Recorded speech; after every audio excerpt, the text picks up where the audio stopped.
ਸ਼ਰਮ ਨਹੀਂ ਆਉਂਦੀ ਆਪਣੇ ਆਪ ਨੂੰ ਵਕੀਲ ਕਹਾਉਂਦਿਆਂ ਨੂੰ। ਰੱਬ ਕਰੇ ਤੁਹਾਡਾ ਨਾ ਕਿਤੇ ਮਕਾਨ ਵਿਕ ਜੇ ਤੇ ਤੁਹਾਨੂੰ ਰਹਿਣਾ ਪਵੇ ਮੇਰੇ ਵਾਂਗੂ ਕਿਰਾਏ ਦੇ ਮਕਾਨ ਤੇ। ਫੇਰ ਤੁਹਾਨੂੰ ਪਤਾ ਲੱਗੇ ਕਿਰਾਏਦਾਰਾਂ ਦੇ ਦੁੱਖ ਕੀ ਹੁੰਦੇ ਨੇ। ਭਾਜੀ ਐ ਨਾ ਕਹੋ, ਡੈਡੀ ਵੱਲੋਂ ਮੈਂ ਮਾਫੀ ਮੰਗਦਾ। ਉਹ ਕਿਰਾਏਦਾਰ ਨੇ ਇਹੋ ਜਿਹੇ ਕੁੱਤਿਆਂ ਦੀਆਂ ਕਰਦੇ ਹੋ ਜਿਹੜਾ ਬਾਅਦ ਤੈਨੂੰ ਮਾਫੀਆਂ ਮੰਗਣੀਆਂ ਪੈਂਦੀਆਂ ਨੇ। ਤੂੰ ਆਹ ਫੜ ਆਪਣੀ ਚਾਬੀ, ਆਹ ਫੜ ਪੈਸੇ, ਮੇਰਾ ਖੜਾ ਛੱਡੋ। ਵਾਹ ਕੀ ਭਾਜੀ 20 ਦਿਨ ਦਾ ਕਿਰਾਇਆ, ਮਹੀਨਾ ਤਾਂ ਪੂਰਾ ਕਰ ਦਿਓ। ਉਹ ਤੁਹਾਡੇ ਮਹੀਨਾ ਪੂਰਾ ਹੋਣ ਦੇ ਚੱਕਰ 'ਚ ਮੈਂ ਪੂਰਾ ਨਹੀਂ ਹੋਣਾ। ਇੰਨਾ ਤਾਂ ਸਟੇਸ਼ਨ ਤੇ ਪਏ ਭਈਆਂ ਨੂੰ ਪੁਲਿਸ ਤੰਗ ਨਹੀਂ ਕਰਦੀ ਜਿੰਨਾ ਤੇਰਾ ਪਿਓ ਕਿਰਾਏਦਾਰਾਂ ਨੂੰ ਕਰਦਾ ਹੈ। ਵਕੀਲ ਬੰਦੇ ਨੂੰ ਥੋੜਾ ਵੱਧ ਬੋਲਣ ਦੀ ਆਦਤ ਹੁੰਦੀ ਹੈ ਬਸ। ਵੱਧ? ਉਹ ਪਹਿਲੀ ਵਾਰ ਦੇਖਿਆ ਮੈਂ ਇਹੋ ਜਿਹਾ ਵਕੀਲ ਜਿਹੜਾ ਸਬਜ਼ੀ ਵੇਚਣ ਵਾਲਾ ਤੋਂ ਵੀ ਵੱਧ ਬੋਲਦਾ ਹੈ। ਪਤਾ ਨਹੀਂ ਕੀ ਖਾਂਦਾ ਹੈ। ਨਾ ਸਾਲਿਆ ਤੇਰੇ ਪਿਓ ਦਾ ਖਾਨਾ ਓਏ। ਲਾ ਆ ਗਿਆ ਤੁਹਾਡਾ ਹਿਟਲਰ ਸਾਂਭ। ਨਾ ਹੁਣ ਕਿੱਧਰ ਨੂੰ ਭੱਜਦਾ ਓਏ? ਸਾਲਾ ਹਿਟਲਰ ਦੱਸਦਾ ਘੰਟੇ ਦਾ ਜਵਾਕ ਤੇ ਛਾਉਣ ਲੱਗਿਆ ਹੋਇਆ। ਮੇਰੇ ਨਾਲ ਗੱਲ ਕਰ ਜਿਹੜੀ ਕਰਨੀ ਆ। ਐਡਵੋਕੇਟ ਢਿੱਲੋਂ ਨੇ ਕਾਲਾ ਕੋਟ ਐਵੇਂ ਨਹੀਂ ਪਾਇਆ। ਠੰਡ ਲੱਗਦੀ ਹੈ ਤਾਂ ਪਾਇਆ। ਹਾਂ। ਓਏ ਕੀ ਬਕਵਾਸ ਕਰ ਰਿਹਾ? ਮੈਂ ਥੋੜੀ ਇਹ ਕਰ ਰਿਹਾ। ਵਾਹ ਮੇਰੇ ਰੱਬਾ, ਉਹ ਕੈਸਾ ਕਮਲਿਆਂ ਦਾ ਟੱਬਰ ਹੈ। ਲੋਕਾਂ ਦੇ ਘਰੇ ਗਾਂ ਰੱਖੀ ਹੁੰਦੀ ਹੈ, ਇਹਨਾਂ ਨੇ ਪਾ ਰੱਖਿਆ ਹੋਇਆ। ਕੀ ਕਿਹਾ? ਪਾ। ਤੂੰ ਸਾਲੇ ਦੰਦੀਆਂ ਕੱਢਣ ਲੱਗਿਆ ਹੋਇਆ। ਪਿਓ ਤੇਰੇ ਨੂੰ ਪਾ ਕਹਿ ਗਿਆ, ਸਾਲੇ ਨੂੰ ਮੂੰਹ ਤਾਂ ਪਾ। ਤੇਰੀ ਉਹ ਮੇਰਾ ਸਾਲਿਆ, ਤੈਨੂੰ ਮੈਂ ਦੱਸਦਾ।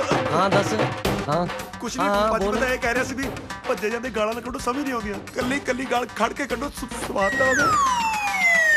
ਖੜੇ ਮੁੱਤ ਤੇਰੇ। ਪੈ ਗਈ ਕਾਲ 'ਚ ਠੰਡ। ਨਾ ਠੰਡ ਪੈਣ ਨੂੰ ਮੈਂ ਧਨੀਆ ਘੋਟ ਕੇ ਪੀ ਗਿਆ।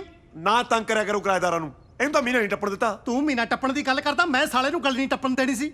ਨਾਲੇ ਐਂ ਦੱਸ ਤੂੰ ਮੇਰੇ ਹਾਲ ਦਾ ਕੋਹਦੇ ਹਾਲ ਦਾ? ਉਹ ਸਮਝਿਆ ਕਰੋ ਡੈਡੀ, ਮੈਂ ਰੋਜ਼ ਰੋਜ਼ ਕਿੱਥੋਂ ਨਵੇਂ ਕਿਰਾਏਦਾਰ ਲੱਭਾਂ। ਨਾ ਤੇਰੀ ਰੋਟੀ ਕਿਰਾਏ ਤੇ ਚੱਲਦੀ ਆ। ਇੱਥੇ ਖੜਾ ਪਿਓ ਨਾਲ ਲੜੀ ਜਾਂਦਾ, ਕਚਹਿਰੀਆਂ ਜਾ ਕੇ ਕੇਸ ਲੜ। ਤੈਨੂੰ ਵਕੀਲ ਕਾਹਦੇ ਲਈ ਬਣਾਇਆ? ਕਹਾ ਜੇਠ ਮਲਾਨੀ ਬਣਾਤਾ ਮੈਨੂੰ।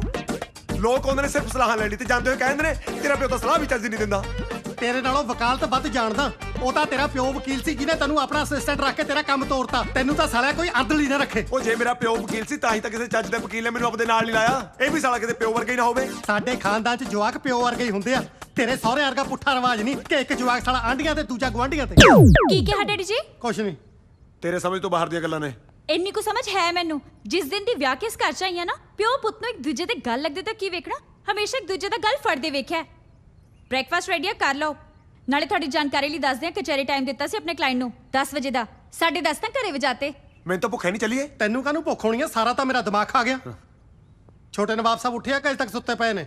ਕਾਲਜ ਦੀ ਪੜ੍ਹਾਈ ਤੋਂ ਮਸਾਂ ਹੀ ਤਾਂ ਵੇਲਾ ਹੋਇਆ। ਸੌਣ ਦੋ ਨਾ ਵਿਚਾਰੇ ਨੂੰ। 3 ਮਹੀਨੇ ਹੋ ਗਏ ਉਹਨੂੰ ਪੱਠਾ ਖੋਲ ਕੇ ਦਿੱਤੇ ਨੂੰ, ਤੇ ਤੇਰੇ ਵਿਚਾਰੇ ਨੇ ਅਜੇ ਤੱਕ ਮੈਨੂੰ ਦਵਾਨੀ ਦਾ ਹਿਸਾਬ ਨਹੀਂ ਦਿੱਤਾ। ਪਤਾ ਨਹੀਂ ਸਾਲਾ ਪੱਲਿਓਂ ਪਾਪਾ ਵੇਚੀ ਜਾਂਦਾ ਹੁਣ। ਉਹਦੇ ਪੱਠੇ ਦਾ ਹਿਸਾਬ ਲੈਂਦੇ ਲੈਂਦੇ ਕਿਤੇ ਆਪਾਂ ਆਪਦਾ ਪੱਠਾ ਨਾ ਬਿਠਾ ਲਈਏ। ਚੱਲੀਏ ਹੁਣ।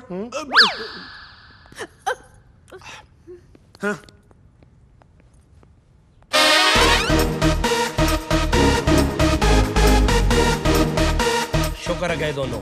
ਜਸ ਤੂੰ ਜਾਗਦਾ ਪਿਆ ਸੀ? ਇਹ ਸੌਣ ਦਿੰਦੇ ਨੇ ਭਾਬੀ। ਕੁੱਕੜ ਤਾਂ ਐਵੇਂ ਹੀ ਬਦਨਾਮ ਨੇ। ਲੋਕਾਂ ਨੂੰ ਤਾਂ ਨਿਰਣੇ ਕਾਲਜੇ ਇਹ ਉਠਾਉਂਦੇ ਨੇ।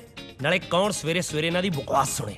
ਤੇਰੇ ਤੋਂ ਵੱਡੇ ਨੇ। ਉਹ ਇਹ ਚ ਕਿਹੜੀ ਗੱਲ ਆ? ਪਿਓ ਤਾਂ ਪੁੱਤ ਤੋਂ ਵੱਡਾ ਹੀ ਹੁੰਦਾ। ਗੱਲ ਤਾਂ ਬਣੇ ਜੇ ਅਕਲ 'ਚ ਵੱਡੇ ਹੋਣ। ਅਕਲ 'ਚ ਵੱਡੇ ਨੇ ਤਾਂ ਹੀ ਤਾਂ ਮੈਂ ਨਾ ਕੁਝ ਸਿੱਖ ਗਿਆ। ਤੂੰ ਕਹਿਣਾ ਕਿ ਚਾਹੁੰਦੀ ਆ ਭਾਬੀ? ਪੈਰੀ ਪੈਣਾ ਡੈਡੀ ਜੀ। ਵੇਖ ਲਿਆ ਪਾਰਵਤੀ ਕੌਰ, ਅੱਜ ਆਹ ਦਿਨ ਵੀ ਵੇਖਣੇ ਸੀ। ਅਜੇ ਮੈਂ ਮੜ ਜੀ ਪੇਠੀ ਮਰੋੜੀ ਆ। ਸੁਣ ਲੈ, ਤੇਰੇ ਢਿੱਡੋਂ ਜੰਮੇ ਬਾਂਦਰ ਮੇਰੇ ਬਾਰੇ ਕੀ ਬਕਵਾਸ ਕਰਦੇ ਨੇ। ਜਰਾ ਸੋਚ, ਜੇ ਮੈਂ ਤੇਰੇ ਵਾਂਗੂ ਕੱਲ ਨੂੰ ਅੱਖਾਂ ਮੀਚ ਗਿਆ ਤੇ ਮੇਰਾ ਕੀ ਜਲੂਸ ਕੱਢਣਗੇ। ਸਾਲੀ ਗੰਦੀ ਔਲਾਦ, ਨਾ ਮਜ਼ਾ ਨਾ ਸਵਾਦ। ਮੇਰੇ ਵੱਲ ਕੀ ਦੇਖਦੇ ਹੋ? ਬਣਦਾ ਤਾਂ ਇਹਦਾ। ਪਰ ਮੈਂ ਕੀ ਕਿਹਾ? ਪਿਓ ਤਾਂ ਪੁੱਤ ਤੋਂ ਵੱਡਾ ਹੀ ਹੁੰਦਾ ਜੀ। ਨਾ ਤੂੰ ਕੀ ਸੋਚਦਾ ਸੀ ਪਿਓ ਨੂੰ ਬੇਵਕੂਫ ਬਣਾ ਲੇਗਾ? ਓਏ ਢਿੱਲੋਂ ਨੇ ਕਾਲਾ ਕੋਟ ਐਵੇਂ ਨਹੀਂ ਪਾਇਆ। ਹੋਰ ਰੰਗ ਹੈ ਨਹੀਂ ਸੀ ਤਾਂ ਪਾਇਆ। ਤੇਰੇ ਨਾਲ ਤਾਂ ਮੈਂ ਬਾਅਦ ਚ ਨਿਪਟ ਲੂੰ। ਪਹਿਲਾਂ ਤੂੰ ਦੱਸ, ਤੈਨੂੰ ਮੈਂ ਪੱਠਾ ਖੋਲ ਕੇ ਦਿੱਤਾ ਹੋਇਆ ਉੱਥੇ ਤੇਰਾ ਪਿਓ ਜਾ ਕੇ ਬੈਠੂ? ਅੱਛਾ ਜੀ। ਸਾਲਾ ਅੱਛਾ ਜੀ ਦਾ। ਚੱਲ ਤਿਆਰ ਹੋ ਕੇ ਪੱਠੇ ਤੇ ਪਹੁੰਚ। ਪਰ ਮੈਂ ਤਾਂ ਜੀ ਦੋਸਤ ਦੀ ਭੈਣ ਦੇ ਵਿਆਹ ਤੇ ਜਾਣਾ ਮੈਂ 3 ਦਿਨਾਂ ਲਈ। ਕਿੰਨਾ ਕੁ ਜ਼ਰੂਰੀ ਆ ਓਏ? ਵਿਆਹ ਤਾਂ ਕਰਾਉਣਾ ਹੀ ਹੁੰਦਾ ਬਾਈ ਜੀ। ਤੇਰਾ ਵਿਆਹ ਤੇ ਜਾਣਾ? ਜਦੋਂ ਦਾ ਕਾਲਜ ਪਾਸ ਆਊਟ ਕੀਤਾ ਜੀ, ਵਿਆਹਾਂ ਸ਼ਾਦੀਆਂ 'ਚ ਤਾਂ ਯਾਰਾਂ ਦੋਸਤਾਂ ਦਾ ਮੇਲ ਮਿਲਾਪ ਹੁੰਦਾ ਵਾ। ਨਾਲੇ ਤੁਸੀਂ ਤਾਂ ਐਵੇਂ ਵਿਚਾਰਿਆਂ ਨੂੰ ਘੇਰੀ ਖੜੇ ਹੋ। ਆਹੀ ਤੇ ਉਮਰ ਹੈ ਇਹਦੀ ਹੱਸਣ ਖੇਡਣ ਦੀ। ਕਲਾਇੰਟ ਦਾ ਫੋਨ ਹੈ। ਹੈਲੋ, ਹਾਂਜੀ, ਤੁਸੀਂ ਕੋਰਟ 'ਚੋਂ? ਹਾਂ ਹਾਂ, ਅਸੀਂ ਵੀ ਦੋਨੇ ਕੋਰਟ 'ਚ ਹੀ ਆ। ਮਿਲੋ ਮਿਲੋ ਮਿਲੋ। ਚਲੋ। ਆਪਾਂ ਬੈਗ ਚੱਕਣ ਆਏ ਸੀ। ਓ ਚਲੋ। ਅੱਜ ਤੱਕ ਇਹ ਗੱਲ ਨਹੀਂ ਸਮਝ ਲੱਗੀ ਮੈਨੂੰ, ਤੂੰ ਡੈਡੀ ਜੀ ਤੋਂ ਇੰਨਾ ਡਰਦਾ ਕਿਉਂ ਹੈ? ਉਹ ਡਾਂਡਰਨ ਵਾਲੀ ਕੋਈ ਗੱਲ ਨਹੀਂ ਭਾਬੀ। ਸਾਡਾ ਰਿਸ਼ਤਾ ਹੀ ਇਹੋ ਜਿਹਾ। ਸਾਨੂੰ ਪਤਾ ਸਾਡੇ ਪਿਓ ਨੇ ਮਾਂ ਤੋਂ ਬਾਅਦ ਸਾਨੂੰ ਕਿਵੇਂ ਪਾਲਿਆ। ਅਸੀਂ ਤਾਂ ਨਾ ਇੱਕ ਦੂਜੇ ਦਾ ਗਲ ਫੜਨ 'ਚ ਗਲ ਮਿਲਣ ਦਾ ਸਵਾਦ ਲੈ ਲਈਦਾ। ਗੱਲਾਂ ਛੱਡ, ਬ੍ਰੇਕਫਾਸਟ ਕਰ। ਆਹ ਦੇਖ ਮੈਂ ਤੇਰੇ ਲਈ ਕੀ ਬਣਾਇਆ। ਆਂਡਾ? ਇਹ ਤਾਂ ਨਾਲੇ ਮੁਰਗੀ ਬਣਾਉਂਦੀ ਆ। ਖੈਰ ਇਹ ਮਾਰੇ ਮੈਂ ਤੇਰੇ।